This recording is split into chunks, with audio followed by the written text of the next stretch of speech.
മെലോഡിയിലേക്ക് എല്ലാവർക്കും സ്വാഗതം. ഞാൻ നിങ്ങളുടെ സ്വന്തം ബെൻസി. എല്ലാവർക്കും സുഖമല്ലേ? അപ്പോൾ ആദ്യത്തെ ഒരു മഴ കഴിഞ്ഞതിൻ്റെ അന്ന് വൈകിട്ട് തന്നെ ജോസാന് നല്ല പനിയായി കേട്ടോ. രാത്രി ഭയങ്കര ടെമ്പറേച്ചറായിരുന്നു. അങ്ങനെ രാവിലെ തന്നെ ഹോസ്പിറ്റലിൽ കൊണ്ടുപോയി. കാരണം ജോസാന് പനി പിടിച്ചാൽ പെട്ടെന്നൊന്നും മാറില്ല കേട്ടോ. വീട്ടിൽ ടാബ്ലറ്റ് കൊടുക്കാമെന്ന് വെച്ചാൽ ഈ ചുമയൊക്കെ മാറണമെന്നുണ്ടെങ്കിൽ ആൻറ്റിബയോട്ടിക്കൊക്കെ കൊടുക്കണമെന്നുണ്ടെങ്കിൽ നമ്മൾ ഹോസ്പിറ്റലിൽ തന്നെ പോകണം. ഭയങ്കര ടെമ്പറേച്ചറായിരുന്നു. രാത്രിയിലാണെങ്കിൽ ആ ചൂടടിച്ചിട്ട് എന്നെ വിയർക്കുമായിരുന്നു. അത്രയ്ക്ക് ടെമ്പറേച്ചറായിരുന്നു. പിന്നെ രാവിലെ തന്നെ ഹോസ്പിറ്റലിൽ കൊണ്ടുപോയി ഒരു ഇഞ്ചക്ഷനൊക്കെ കൊടുത്തു. പിന്നെ യൂറിൻ ഇൻഫെക്ഷൻ ഉണ്ടോ എന്നറിയാനായിട്ട് യൂറിനൊക്കെ ടെസ്റ്റ് ചെയ്തു. കുഴപ്പമൊന്നുമില്ലായിരുന്നു ദൈവകൃപയാൽ. ഞാൻ കഴിഞ്ഞ വ്ളോഗിൽ പറഞ്ഞില്ലായിരുന്നോ പനിയൊക്കെ ആയിട്ട്, അത് പിന്നെ ഞാൻ പറയാമെന്ന്. അപ്പോൾ അതാണ് ഇപ്പം ഞാൻ ഈ പറഞ്ഞത്. എൻ്റെ അടുത്ത് പലരും ചോദിക്കാറുണ്ട്, നാട്ടിലാണോ നല്ലത്, ബോംബെയിൽ ജോലി ചെയ്യുന്നതായിരുന്നോ നല്ലതെന്നൊക്കെ ചോദിക്കാറുണ്ട്. അതിൻ്റെയൊക്കെ ചെറിയ ചെറിയ ചില ഉത്തരങ്ങൾ ഞാൻ ഇന്നത്തെ വ്ളോഗിൽ പറയാം കേട്ടോ. അപ്പോൾ ഇഞ്ചക്ഷൻ എടുത്തിട്ട് കുറച്ച് നേരം അവിടെ റെസ്റ്റ് ചെയ്തു. ഒരു അരമണിക്കൂർ 3/4 മണിക്കൂറോളം അവിടെ ഉണ്ടായിരുന്നു. അതിനുശേഷം വീട്ടിൽ വന്നു. വീട്ടിൽ വന്ന് 2 ദിവസമൊക്കെ ആയപ്പോഴത്തേക്ക് ഓക്കെ ആയി കേട്ടോ. ഇപ്പോൾ ദൈവകൃപയാൽ കുഴപ്പമില്ല. ജോസാൻ ഒന്ന് റെഡിയായി വന്നതിൻ്റെ പിറ്റേന്ന് തന്നെ എനിക്ക് ഭയങ്കര ഷിവറിങ്ങും ടെമ്പറേച്ചറും ഒക്കെ ആയിട്ട് മിക്കവാറും ഞാനും വിചാരിച്ച് ഹോസ്പിറ്റലിൽ പോകേണ്ടി വരുമെന്ന്. പിന്നെന്താണ്, ദൈവകൃപയാൽ പോവേണ്ടി വന്നില്ല. ഒരു 1-2 ദിവസം കൊണ്ട് തന്നെ ഞാൻ ഓക്കെ ആയി കേട്ടോ. അപ്പോൾ നമ്മൾ ഒരു സ്ഥാപനത്തിൽ ഒരു സ്റ്റാഫായിട്ട് മറ്റുള്ളവരുടെ അണ്ടറിൽ ജോലി ചെയ്യുവാണെങ്കിൽ ഒരു ദിവസം സുഖമില്ലാതൊക്കെ ആയാലും നമുക്ക് ലീവ് എടുത്ത് വീട്ടിലിരിക്കാം. അന്നത്തെ സാലറി കട്ട് ചെയ്യുന്നേ ഉള്ളൂ. പക്ഷേ ഇപ്പോഴത്തെ എൻ്റെ അവസ്ഥയെന്ന് പറയുന്നത് അങ്ങനെയല്ല. ഞാൻ പറഞ്ഞിട്ടുണ്ടല്ലോ, ചില മാസങ്ങൾക്ക് മുമ്പേ ചിലർ പേയ്മെൻറ്റ് തന്നിടും അച്ചാറുകൾക്കും അവർക്കുള്ള സാധനങ്ങൾക്കും വേണ്ടി. അപ്പോൾ അവർ ലീവ് കഴിഞ്ഞ് പോകുന്നതിൻ്റെ 2-3 ദിവസം മുമ്പ് വീട്ടിൽ കിട്ടത്തക്ക രീതിയിലായിരിക്കും ഇവിടുന്ന് അയക്കുന്നത്. അപ്പോൾ ഈ കഴിഞ്ഞ 20, 21, 22, 23, 24 ഇത്രയും ദിവസങ്ങൾ ധാരാളം പേര് എനിക്ക് ബുക്ക് ചെയ്തിട്ടിട്ടുണ്ടായിരുന്നു. അവർ പോകുന്ന സമയത്തേക്ക് വീട്ടിൽ കിട്ടത്തക്ക രീതിയിൽ. ഇവരെല്ലാം 23, 24 പോകേണ്ടവരായിരുന്നു. അപ്പോൾ നമ്മൾ ഈ പനി വരുന്നോ ഇല്ലയോ എന്നൊന്നും മനസ്സിൽ പോലും ചിന്തിക്കുന്നില്ലല്ലോ. അതുകൊണ്ട് ഇടയ്ക്ക് വല്ല ഓർഡറുകളും വന്നാൽ, അതായത് ബുക്ക് ചെയ്തത് കൂടാതെ, ഇപ്പോൾ ഇന്നൊരു ഫോൺ വരിക, ബിൻസി മീനച്ചാറുണ്ടോ, ബീഫ് അച്ചാറുണ്ടോ? അപ്പോൾ എൻ്റെ കയ്യിൽ സ്റ്റോക്ക് ഉണ്ടെങ്കിൽ ഞാൻ കൊടുക്കും. കാരണം നമ്മൾ തീരുമാനിച്ച് വെച്ചേക്കും, ഇന്ന ആൾക്ക് ഇന്ന ദിവസം കൊടുക്കണം. അത് തികഞ്ഞില്ല എന്നുണ്ടെങ്കിൽ ഇന്ന ദിവസം നമ്മൾ കൊല്ലത്ത് പോയി മീനെടുക്കണം. ആ ഒരു കാൽക്കുലേഷനിലാണല്ലോ പോകുന്നത്. അപ്പോൾ അങ്ങനെയുള്ള ഒരു കാൽക്കുലേഷനോട് കൂടി എൻ്റെ കയ്യിൽ ഉള്ളത് ഞാൻ ഈ ഇടയ്ക്ക് ഓർഡർ വന്നവർക്കെല്ലാം കൊടുത്തു. അപ്പോൾ പനി വന്ന ആ ഒറ്റ ദിവസം കൊണ്ട് ആകെ തകിടം മറിഞ്ഞു എല്ലാം. കാരണം നമ്മൾ പൈസയും മേടിച്ചിട്ട് അവർക്ക് പോവുകയും വേണം. മറ്റുള്ള എന്തെങ്കിലും ആണെങ്കിൽ നമുക്ക് പറഞ്ഞു നിൽക്കാം. പക്ഷേ ഇതങ്ങനല്ല. വേറെ അറേഞ്ച് ചെയ്ത് കൊടുക്കാൻ പറ്റുമോ? അതില്ല. നമ്മൾ ചെയ്യുന്ന സാധനങ്ങൾ ഇഷ്ടപ്പെട്ടത് കൊണ്ടാണല്ലോ ഓർഡർ തരുന്നത്. അതല്ല പൈസ തിരിച്ചു തരാമെന്ന് പറയാനും പറ്റില്ല. കാരണം 2-3 ദിവസമേ ഉള്ളൂ. അതിനകം അവർക്ക് വേറെ അറേഞ്ച് ചെയ്യാനും പറ്റില്ല. അപ്പം എങ്ങനെയാണെങ്കിലും നമ്മൾ കൊടുത്തേ പറ്റത്തുള്ളൂ. അപ്പം ജോസാൻ ഹോസ്പിറ്റലിൽ പോയിട്ട് വന്നതിൻ്റെ പിറ്റേന്ന് തന്നെ എനിക്ക് ഭയങ്കര വിഷമമായിപ്പോയി. കാരണം ഒരു ഗതിയില്ല. നമുക്ക് ആരെങ്കിലും ഒന്ന് വിടാനോ അല്ലെങ്കിൽ ഒരു ഹെൽപ്പ് ചെയ്യാനായിട്ടൊന്ന് മേടിച്ച് തരാമോ? അത് ശരിയാവില്ല. നമ്മൾ പോയി നോക്കിയെടുത്ത് മേടിക്കുന്ന കണക്കൊന്നും ശരിയാവില്ലല്ലോ. അതുപോലെ എനിക്കാണെങ്കിലും ഞാൻ പറഞ്ഞല്ലോ, അതിൻ്റെ പിറ്റേ ദിവസം ഭയങ്കര ടെമ്പറേച്ചർ, ഷിവറിങ്ങും പനിയൊക്കെ ആയി. പക്ഷേ അത് വെച്ചിട്ടാണ് ഞാൻ ബീഫ് ഇട്ടത്. രാവിലെ ദിവസം പോയി ബീഫ് മേടിച്ചുകൊണ്ട് വന്നു. അതിനുശേഷം ഉച്ചയ്ക്ക് ഒരു വിധത്തിൽ അന്ന് പോയേ പറ്റുമായിരുന്നു. അല്ലെന്നുണ്ടെങ്കിൽ എനിക്ക് ഓർഡർ എടുത്തവർക്കൊന്നും കൊടുക്കാൻ പറ്റില്ല. ജോസാന് ആ പനിയും വെച്ചിട്ട് കൊല്ലത്ത് പോയി കേട്ടോ, മീൻ മേടിക്കാനായിട്ട്. അങ്ങനെ മീൻ മേടിച്ചുകൊണ്ട് വന്നു. അതിൻ്റെ പിറ്റേന്ന് ആ പനിയും വെച്ച് എനിക്ക് ഇടയ്ക്കിടയ്ക്ക് ഓരോരുത്തർ മെസ്സേജ് ഇടുമായിരുന്നു, എന്തുണ്ട് വിശേഷം, സുഖമാണോ എന്നൊക്കെ. അപ്പോൾ അവരുടെ അടുത്തൊക്കെ ഞാൻ ഈ വിഷയം പറഞ്ഞായിരുന്നു, ജോസാന് വയ്യ, എനിക്കും വയ്യാതിരിക്കുകയാണ്. അപ്പോൾ എല്ലാവരും, ഡോക്ടറും പറഞ്ഞത് 3-4 ദിവസം റെസ്റ്റ് എടുക്കണം, പുറത്തൊന്നും ഇറങ്ങണ്ട, വണ്ടി ഓടിക്കണ്ട എന്നൊക്കെയാണ്. പക്ഷെ നമ്മുടെ അവസ്ഥ ഇതായിപ്പോയി. ഞാൻ അതാണ് പറഞ്ഞത്, നമ്മളൊരാളുടെ അണ്ടറിൽ ജോലി ചെയ്യുമ്പോൾ ഒരു ദിവസം ലീവൊക്കെ എടുക്കാം, കുഴപ്പമില്ല. പക്ഷേ ഇങ്ങനെയുള്ള അവസ്ഥയിൽ ഒട്ടും പറ്റത്തില്ല കേട്ടോ. ഞാൻ കഴിഞ്ഞ വ്ളോഗിൽ ഞങ്ങളുടെ സ്റ്റോറിൽ ഇതൊക്കെ ചെയ്തത് കാണിച്ചില്ലായിരുന്നോ? അപ്പോൾ ഇതാണ് കേട്ടോ. പക്ഷേ ഇത് നേരത്തെ ഉണ്ടായിരുന്നു ആ ഷെൽഫ്. ഇതിപ്പം ചെയ്യിപ്പിച്ചതാണ്. അത് കുറേ സാധനങ്ങളുണ്ട്, ആക്രികളുണ്ട് അതിനകത്ത്. ആക്രി എന്നല്ല, ജോസാൻ്റെ പണി സാധനങ്ങളാണ്. അത് 2-3 വരിയായിട്ട് അടുക്കി വെച്ചേക്കുവാണ് കേട്ടോ. ഇഷ്ടംപോലെ സാധനമുണ്ട് അതിനകത്ത്. അപ്പോൾ ഇതിന് കതവും ഉണ്ട്, പൂട്ടും ഉണ്ട്. അപ്പോൾ രാവിലെ തന്നെ കുറേ തുണികൾ ഞാൻ കഴുകാനുള്ളതും കഴുകിയിട്ടായിരുന്നു. ബാക്കി സെപ്പറേറ്റ് വെള്ള തുണികൾ കുതിർത്ത് വെച്ചേക്കുന്നു. അല്ലാത്തതും വാഷ് ചെയ്യാനായിട്ട് മാറ്റി വെച്ചേക്കുന്ന ജോസാൻ്റെ തുണികളാണ്. ഇടയ്ക്ക് ഇനി അതും വാഷ് ചെയ്യണം. തേങ്ങ തിരുമ്മുകയാണ് കേട്ടോ. അപ്പോൾ ഇടയ്ക്ക് പല കാര്യങ്ങളും പറഞ്ഞതിനിടയ്ക്ക് ഈ വയ്യാതിരുന്ന ദിവസത്തെ അല്ല അതിന് ശേഷമുള്ള വ്ളോഗാണിത് കേട്ടോ. ഇടയ്ക്കത് കാണിച്ചെന്നേ ഉള്ളൂ. രാവിലെ പുട്ടുണ്ടാക്കാനായിട്ട് പുട്ട് നനച്ച് വെച്ചു. അപ്പോൾ ഇടയ്ക്ക് ഞാൻ പുട്ട് നനച്ചപ്പോൾ പറയണമെന്ന് ചിന്തിച്ച കാര്യങ്ങളാണ്. നമ്മൾ പുട്ട് നനയ്ക്കുമ്പോൾ എക്സ്പീരിയൻസ് ഉള്ളവരാണെങ്കിൽ മാത്രമേ ഞാൻ ഡയറക്റ്റ് വെള്ളം അങ്ങ് ഒഴിച്ചേക്കുവാണ് അതിനകത്ത്. അങ്ങനെ ചെയ്യാവൂ. എക്സ്പീരിയൻസ് ഇല്ലാത്തവരാണെങ്കിൽ എട്ടിൻ്റെ പണി കിട്ടും. അങ്ങനെയൊന്നും ചെയ്യരുത്. നമ്മളിപ്പോൾ ചെയ്ത് ശീലമായല്ലോ. അതുകൊണ്ട് പൊടി എടുത്തിട്ട് കുറച്ച് വെള്ളം ഒഴിച്ചിട്ട് നല്ല ഒറ്റയടിക്ക് തന്നെ അങ്ങ് പൊടി കുതിർത്തെടുക്കുകയാണ്. അതായത് പൊടി നനച്ചെടുക്കുക എന്നാണ് പറയുന്നത്. പുട്ടിന് നനയ്ക്കുകയാണ്. അപ്പോൾ അങ്ങനെ ചെയ്തെടുക്കുകയാണേ. അപ്പം നേരത്തെ പറഞ്ഞിട്ടുണ്ടല്ലോ, തേങ്ങ തിരുമ്പുന്ന ആ ചിരവ പുറത്താണ് ഫിറ്റ് ചെയ്തിരിക്കുന്നത്. നമ്മുടെ പുട്ടെന്ന് പറയുന്നത് എന്താണ്, ചിരട്ടപ്പുട്ടാണ്. ഞാൻ എൻ്റെ വീഡിയോ കണ്ടവർക്കറിയാം ചിരട്ടപ്പുട്ട്. ഇത് കൂവപ്പൊടി ഞാൻ ഇവിടുന്ന് കൊടുക്കുന്നതാണ്. പലരും മേടിച്ചിട്ടുണ്ട്. ചില ദിവസം രാവിലെയോ അല്ലെങ്കിൽ വൈകിട്ടോ ഒക്കെ ഇത് കുറുക്ക് പോലെ കുറുക്കിയോ അല്ലെന്നുണ്ടെങ്കിൽ കുറുക്കിയ ശേഷം പാലൊഴിച്ച് മിൽക്ക് ഷേക്ക് പോലെ അടിച്ചോ ഒക്കെ കുടിക്കാറുണ്ട്. അപ്പം പുട്ടിന് നനച്ച് വെച്ചിരുന്നു. കുറച്ച് കഴിഞ്ഞപ്പോൾ ഇതിങ്ങനെ ഒന്ന് ഇളക്കി നോക്കുമ്പോൾ നമുക്ക് മനസ്സിലാവും അതിനകത്ത് വീണ്ടും വെള്ളം ഒഴിക്കണോ ഒഴിക്കണ്ടേ എന്നൊക്കെ. പക്ഷേ വെള്ളമൊന്നും ഒഴിക്കേണ്ടി വന്നില്ല. കറക്റ്റ് കൺസിസ്റ്റൻസി ആയിരുന്നു. നന്നായിട്ട് കുതിർന്നപ്പോൾ ഈ പൊടി ആയതും കൊണ്ട് കുറച്ച് നേരം ഇങ്ങനെ കുതിർത്ത് വെക്കുന്നതാണ് നല്ലത് കേട്ടോ. കാരണം അതെന്നെങ്കിലേ അത് സോഫ്റ്റ് ആവത്തുള്ളൂ.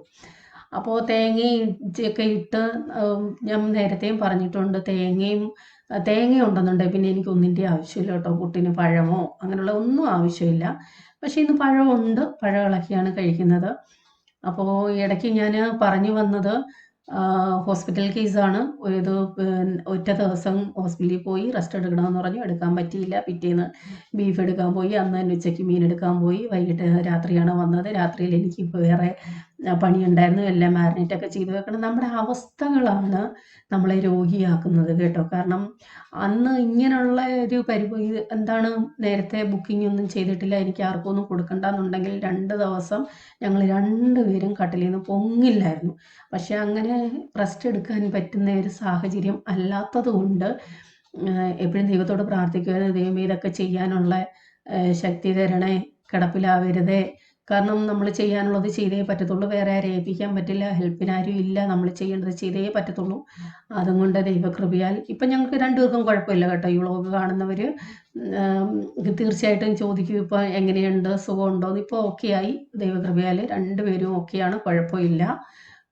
ഹോസ്പിറ്റലിൽ കിടക്കേണ്ടതൊന്നും വന്നില്ല. കാരണം ഇപ്പോൾ എല്ലായിടവും വൈറൽ ഫീവറാണ് കേട്ടോ. ഹോസ്പിറ്റലിൽ ചെന്നപ്പോൾ വരുന്ന മനുഷ്യർ മൊത്തം പനി ചുമ ഇങ്ങനെയാണ് വരുന്നത്. ഇപ്പോൾ കൂട്ടത്തിൽ നല്ലൊരു ചായയും പതപ്പിച്ചടിച്ച ചായ, ഞാൻ നേരത്തെയും പറഞ്ഞിട്ടുണ്ട്, അങ്ങനെയുള്ള ചായയ്ക്ക് ഒരു പ്രത്യേക ടേസ്റ്റാണ്. ജോസാന് കഴിക്കാൻ കൊടുത്തു. അതിന് ശേഷം ഞാൻ കഴിക്കത്തുള്ളൂ. ഇത് കഴിഞ്ഞിട്ട് ജോസാനൊന്ന് പുറത്തു പോകണം. ഇപ്പോൾ ഇവിടെ ചായയ്ക്ക് കൂടുതലും കരിപ്പൊട്ടിയാണ് ഇടുന്നത് കേട്ടോ. ചിലപ്പോൾ ചുക്ക് കരിപ്പൊട്ടി ഇടാറുണ്ട്, സാധാ കരിപ്പൊട്ടി ഇടാറുണ്ട്. പഞ്ചസാരയ്ക്ക് പോരെ ഇപ്പോൾ ചായക്കകത്ത് കരിപ്പൊട്ടി ഇട്ടാണ് ഉണ്ടാക്കുന്നത്. അപ്പോൾ രാവിലത്തെ കഴിഞ്ഞു. ഇനി ഉച്ചയ്ക്കത്തെ എന്താണ്? ഉച്ചയ്ക്ക് ചിക്കൻ മേടിക്കാം. കുറേ നാളായിട്ട് മേടിച്ച് തരുമോ എനിക്ക്? ഞങ്ങൾക്ക് ചിക്കൻ സ്വാതന്ത്ര്യത്തോടെ മേടിക്കാൻ പറ്റുന്ന ഒരു കടയുണ്ടായിരുന്നു. ഫോൺ ചെയ്ത് പറഞ്ഞാൽ മതി, ക്ലീനാക്കി വെച്ചേക്കും. എനിക്ക് വേണ്ട രീതിയിൽ, എനിക്ക് ഇഷ്ടപ്പെട്ട രീതിയിൽ കട്ട് ചെയ്തൊക്കെ തരുമായിരുന്നു. നല്ല ക്ലീനിങ്ങും. ആ പയ്യൻ ഗൾഫിന് പോയി, കടയടച്ച്. ഇനി പുതിയ ഒരെണ്ണം കണ്ടുപിടിക്കണം. നല്ല ക്ലീനിങ്ങും നല്ല കട്ടിങ്ങും. എപ്പോൾ വിളിച്ച് പറഞ്ഞാലും ചെയ്ത് വെക്കും. പോയി എടുത്താൽ മതിയായിരുന്നു. അതീ പിന്നെ ഇവിടുത്തെ ചിക്കൻ മേടിപ്പം നിന്നാവും പോയി. പിന്നെ ഇനി നല്ല കോഴികളെ നോക്കുക. എവിടെ നല്ല കോഴിയുണ്ടോ അവിടെ ഞാനങ്ങ് കൂടും. ഇപ്പൊ ചിക്കൻ ഞങ്ങൾ കൂട്ടിയിട്ട് തന്നെ ഒത്തിരി മാസങ്ങളായി. 5-6 മാസമായെന്ന് തോന്നുന്നു. അതിപ്പം ദിവസം പറയാനുള്ളത്. ഇവിടെ മിക്കപ്പോഴും ഇപ്പം മീനും ബീഫും അച്ചാറുകളും എല്ലാം ഉണ്ട്. അതുകൊണ്ട് പിന്നെ അതുണ്ടെന്നല്ലേ, പക്ഷേ വേറെ ചെയ്യാൻ സമയം കിട്ടുന്നില്ല. മറ്റേ ഇന്നും ഓരോ പരീക്ഷണങ്ങൾ, എന്തെങ്കിലും സ്പെഷ്യൽ റൈസ്, സ്പെഷ്യൽ റെസിപ്പി ഇടണമായിരുന്നല്ലോ. അതിന് വേണ്ടി ടൈം കണ്ടെത്തി ചെയ്യുമായിരുന്നു. അപ്പോൾ എന്താ, ദൈവകൃപയാൽ ഓർഡർ ചെയ്ത എല്ലാവർക്കും അവർ പറഞ്ഞ ആ ഡേറ്റിന് തന്നെ, ഇന്ന ദിവസം കിട്ടണമെന്ന് പറഞ്ഞ ആ ഡേറ്റിന് തന്നെ എത്തിച്ചു കൊടുക്കാൻ പറ്റി കേട്ടോ. ഭയങ്കര ടെൻഷനായിരുന്നു. ദൈവമേ എങ്ങനെ പാക്ക് ചെയ്യും, എങ്ങനെ അയക്കും എന്നൊക്കെ. ഒരുപക്ഷെ അവരൊക്കെ ഇപ്പോൾ ഈ വീഡിയോ കാണുന്നുണ്ടെങ്കിൽ ഇപ്പോഴായിരിക്കും ഇവിടുത്തെ അവസ്ഥ ഇതൊക്കെയാണെന്ന് മനസ്സിലാക്കുന്നത് തന്നെ കേട്ടോ. ഞാൻ ആരുടെ അടുത്തും ഒന്നും പറഞ്ഞില്ലായിരുന്നു. കാരണം അവർക്കൂടെ ടെൻഷനായെങ്കിലോ, ഇനി സാധനം കിട്ടുമോ ഇല്ലയോ, എന്നൊക്കെ ടെൻഷനായെങ്കിലോ എന്ന് വിചാരിച്ച് ഓർഡർ തന്ന ആരടുത്തും ഞാൻ പറഞ്ഞില്ലായിരുന്നു. കറക്റ്റ് സമയമായപ്പോൾ അവരുടെ വീട്ടിലെല്ലാം സാധനങ്ങൾ എത്തി കേട്ടോ. അപ്പോൾ ഇത് ചീരയാണ്, പച്ചച്ചീര. നമ്മുടെ ശരീരത്തിന് ഏറ്റവും നല്ലതാണ് ഇലവർഗ്ഗങ്ങൾ.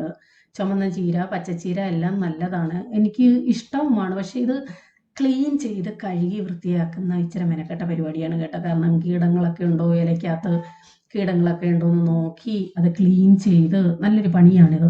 ക്ലീൻ ചെയ്യാതെ നമുക്ക് കഴുകി വാരിയെടുത്ത് അരിയാനും പറ്റില്ല.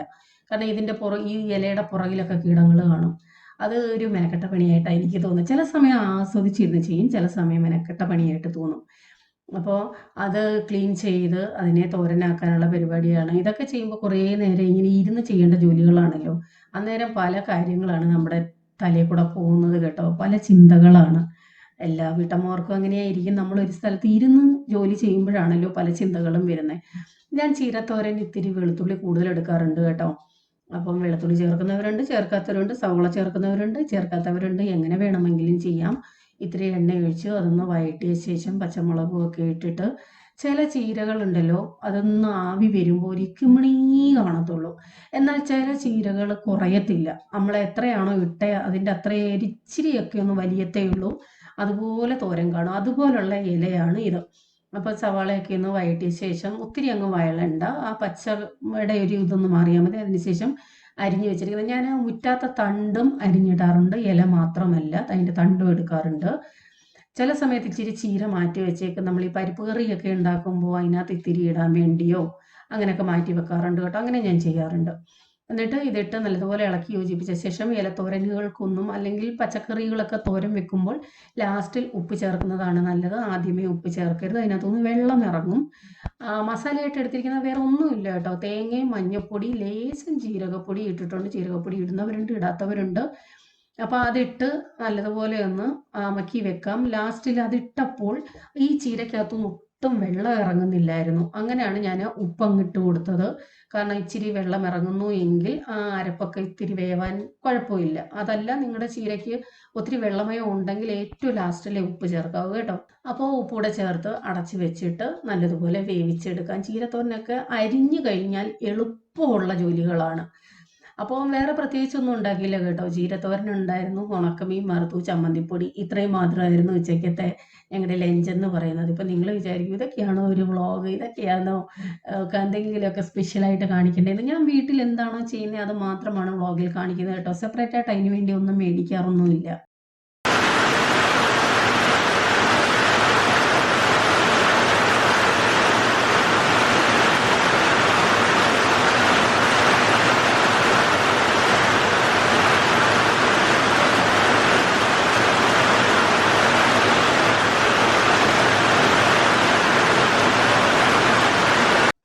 ഇപ്പോൾ മിക്കവാറും ദിവസങ്ങളിൽ ഉച്ച കഴിഞ്ഞാൽ നല്ല മഴയുണ്ട് കേട്ടോ. ഇടിവെട്ടിയാണ് മഴ പെയ്യുന്നത്.